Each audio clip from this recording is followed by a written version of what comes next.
How's it going, everybody? Thank you for checking my channel. Welcome to today's video. I recently was magic finding through all of Act 4 and randomly just dropped a blue monarch. And I know when it comes to playing online, especially for PvP, people would ID blue monarchs to be able to find the very sought after JMoD. And when I went to ID it, unfortunately, it was just a regular monarch of deflecting. And then shortly afterwards, I came across Trung Nguyen's video where he went and re-rolled a blue monarch to be able to actually find and get a JMoD within 2,000 perfect gems. And for some reason only then, it actually occurred to me that you can actually re-roll these and potentially get a JMoD for yourself, despite how incredibly low the odds are of you actually doing so. So what I did is I went back to my Pluggy account and then went and found my mule of just perfect gems, transferred them over to Diablo 2 Resurrected, and tried to see if I could replicate any kind of similar luck when it comes to using 2,000 perfect gems myself. And what I got was the absolute greatest troll ever.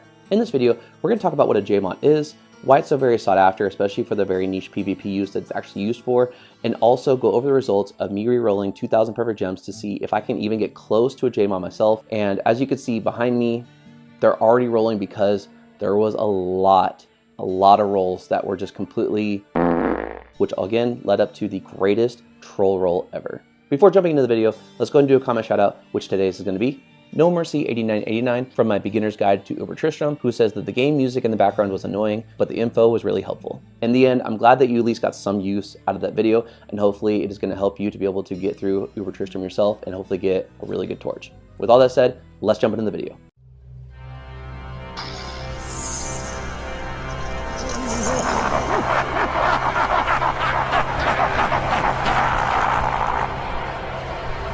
Not even death can save you from me. Greetings, mortals. I knew you would find your way back here. So first things first, what is a JMoD? A JMoD is a Jeweler's Monarch of Deflecting, which means that it has 4 open sockets and it has 2 different stats that help with being able to increase your block speed and your chance to be able to block, which helps for a very niche use when it comes to doing PvP dueling. The Jeweler's prefix on the name is how you get the 4 open sockets on the shield, and then of deflecting suffix is how you get the both increases block speed and your chance to be able to block mods, which is how you get the name Jeweler's Monarch of Deflecting. Now, if you're new to either Diablo 2 Resurrected, Diablo 2 as a whole, or have just never heard of this item, I'm going to go over 3 commonly asked questions to hopefully give you more context about this item. And the first is going to be, can you roll spirit in this? No. Because this is an actual blue monarch, it is blue named, you are not able to roll any rune words in this, so unfortunately, if you were to put the runes to be able to make spirit in this, it will not come out as spirit. The second question is, why would you want to use this particular shield if you could find a regular monarch, take it to Larzuk for 4 open sockets, and be able to get 4 open sockets that way? It's because of the fact that it has both the 4 open sockets and the mods for being able to help with blocking. That's why this is such a sought after item. And the final question is, can you just take a regular blue Monarch of Deflecting over to Larzuk to be able to put 4 sockets into it because he will put the max sockets on the item?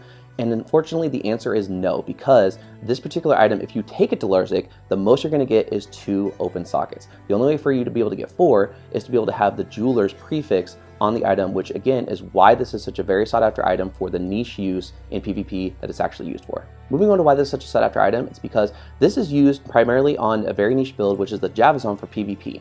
And you would want to put 4 5/5 lightning fastest to be able to increase her lightning damage as well as reducing an enemy's lightning resistance. And the thing of it is, yes, you could put 4 5/5s in a regular white monarch, but the fact that this has the mods of being able to help with blocking is, again, she's going to be attacking in melee range. So for her to be able to have the increase in her block speed and her chance of blocking is going to be really beneficial for helping with survivability. And also, another reason why this is such a sought after thing for that specific build is the fact that it has the increases to blocking helps with being able to put less points into your dexterity, so that way you can put your points otherwise in if you want to put them into strength, but more importantly to put them into vitality, so that way you'd be able to have a lot more success when it comes to survivability and, again, PvP dueling. However, this isn't something to actually write home about, because when you look at the numbers, if you are at level 99 and you have this particular shield used, you're going to maybe save about 100 hard points into dexterity that you could put into vitality, which for the Amazon is going to equal about maybe 300 life. And you could get the same type of thing if you are using your inventory with 7 skiller life grand charms that are about 42 to 43 to life on each one of them. You would be able to roughly get around the same type of life that you could be saving with this monarch that you could use a different shield for. So it would equal out in that way.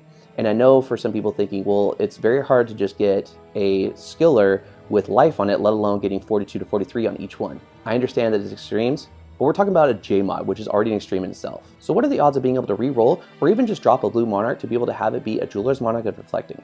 That's going to be 1 in 14,200 that you'd be able to actually have it be a JMoD, which is absolutely insane to think about, because that means that you'd have to use potentially about 40,000 or more perfect gems to be able to have the good odds of being between 50 and 60% of actually having it roll a JMoD.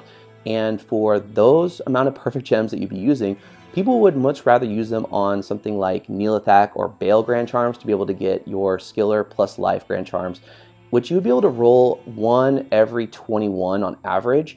And for the amount of perfect gems that you'd use for the JMoD, you could potentially get over 2,000 Skiller and potentially plus Life Grand Charms that would more benefit your characters versus just using the 40,000 plus perfect gems to be able to get a Jeweler's Monarch and nothing else. So again, it is quite an extreme gamble. Speaking of gambling, you can actually gamble this, but you're going to be spending so much gold that it's not even worth your time. The reason for this is you can't actually gamble a blue monarch directly from a vendor. You have to actually gamble a kite shield with the hopes of it actually coming out as a monarch, just like if you were to try to gamble for diadems, especially rare ones to reroll. For many of the vendors, you would go to a coronet, which hopefully then could actually upgrade to a diadem. But in this case, the odds of it actually going from a kite shield to a monarch is going to be about 2 to 3%. And even with that, if you take those odds, with the odds of it actually being a blue monarch and being a Jeweler's Monarch of Deflecting being 1 in 14,200, again, it's going to be such a waste of gold, it's not even worth your time. Now, don't get me wrong, it is still a very sought after item, and people are willing to pay a lot for it. And you could usually get about 5 to 10 high runes for this, but it all depends on a couple of key factors. It depends on when in ladder you're selling this, because during the beginning ladder, I can only imagine that you can get a lot more for it. But also, if you are trying to sell this at the end of ladder, as people are trying to prep for the next ladder season coming around, you might not get quite as much for it. But if you are patient and find the right buyer, you never know. Now for my results, they're very mixed, but it ends with the absolute greatest troll roll ever. I had a handful of blue monarchs laying around from all of my characters, just in case I rerolled anything good and I wanted to be able to have a substitute to be able to continue the reroll process until hopefully a JMoD would come around. And what I first got was a +3 to combat skills Monarch of Deflecting, which I thought was pretty cool, so I decided to save it. And then following that, I ended up getting an Artisan's Monarch of Deflecting, which has 3 open sockets. So it was close to a Jeweler's Monarch of Deflecting, but unfortunately, close is not going to cut it. I want to be able to get the 4 open sockets that is so very desired, which afterwards, a couple hundred rerolls, I was able to get the first of 2 mechanics Monarch of Deflecting, which the first one had 2 open sockets, followed very shortly after by the 1 open socket. And for the last thing that I was able to get that is worth noting, I did end up getting a blue monarch to reroll, and I saw the name of it and I was so excited because it said Jeweler's Monarch of Blocking. And that was where my heart just sank, because the blocking is half of the stats that you would want for deflecting. So it still is a Jeweler's Monarch, and it does help with blocking, but it is unfortunately not a Jeweler's Monarch of Deflecting. It is a Jeweler's Monarch of Blocking, which is not going to be worth anywhere near as much as a JMoD. But for only using 2,000 perfect gems, I'm actually really stoked on the results that I got, because of the fact that I got so many different versions of the open socket Monarch of Deflecting, which all of those potentially could have rolled a JMoD. Unfortunately, RNG was not on my side this time, but maybe in the future, if I try this again, I could potentially actually get a JMoD, especially if I get more perfect gems. But odds are I'm probably not going to try this again. Maybe someday, but most likely not. And that's going to be it for the video. I hope you guys enjoyed it and were able to see why this is such a sought after item, and just be able to have some fun at my expense because of the troll roll that I got at the very end of the video. If you like this kind of content, want to see more, hit the subscribe button and hit the bell notification to be notified whenever a new video comes out. And if you enjoyed this video, please let me know by leaving a like. Also, there's going to be a playlist in the card in the corner up above if you want to watch more of my Diablo 2 Resurrected content. Other than that, hope you guys are all staying safe, and I'll see you guys in the next video. Take care.